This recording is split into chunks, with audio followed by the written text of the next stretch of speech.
কার কথা? তাহলে বোঝা গেল নবীজি ঘোষণা করেছেন পাক জবানের বাণী, মওলার একদল দুশমন বের হবে। কথা বলার ঠিক কিনা? একদল দুশমন বের হবে, তাদের কাজ হলো দুশমনি করা, তাদের কাজ হলো আলেমাদের দুশমনি করা। আরেক দল থাকবে, তারা হবে মুমিন, তারা মওলা আলাইহিস সালামকে পাক পবিত্রকে জান থেকে হৃদয় দিয়ে ভালোবাসবে। কথা বলার ঠিক কিনা?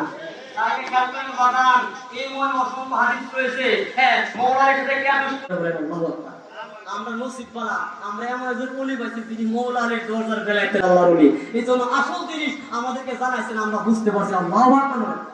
এই জন্য বাজান সারা জীবন আমার মুর্শিদ কেবলা শুকরিয়া আদায় করলেও এমন নিয়ামত আল্লাহ দান করছেন।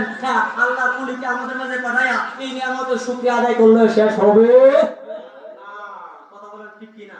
যার অন্তরে আপন মুর্শিদের ভালোবাসা আছে, যার অন্তরে মওলার ভালোবাসা আছে, যার অন্তরে পাক পবিত্রের ভালোবাসা আছে, তার দেহ জাহান্নামের আগুনে গ্রাস করতে পারে। কথা বলেন ঠিক কিনা? যার নাম স্মরণে ইবাদত হয়, যার নাম স্মরণে ইবাদত হয়, দয়ালে নবীজির ফরমান বেলায়েতের মূলে আলী জেনে রেখো আশিকান, বেলায়েতের মূলে আলী জেনে রেখো।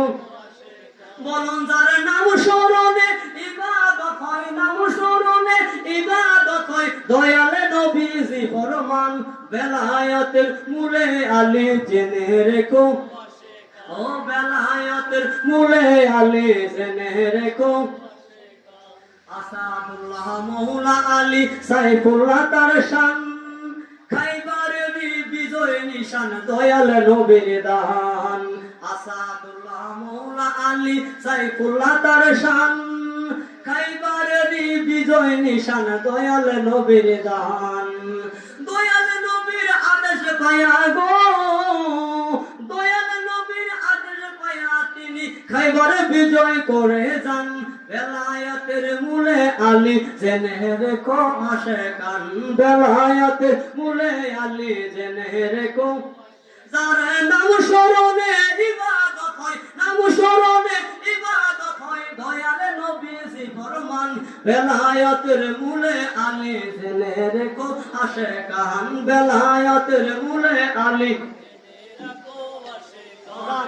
কথা বলতে লাগে নিউ এটা কার লেখা জানে? আমার মা মুর্শিদ কেবলা আছে একজন রত্ন গেছে, রহমতের ভান্ডার, দয়াল নবী রহমতের দুয়ার মওলা আলী। আর আমার মুর্শিদের রহমতের দোয়া হলো কাজী আইনুল মুস্তাফা। বলেন সুবহানাল্লাহ।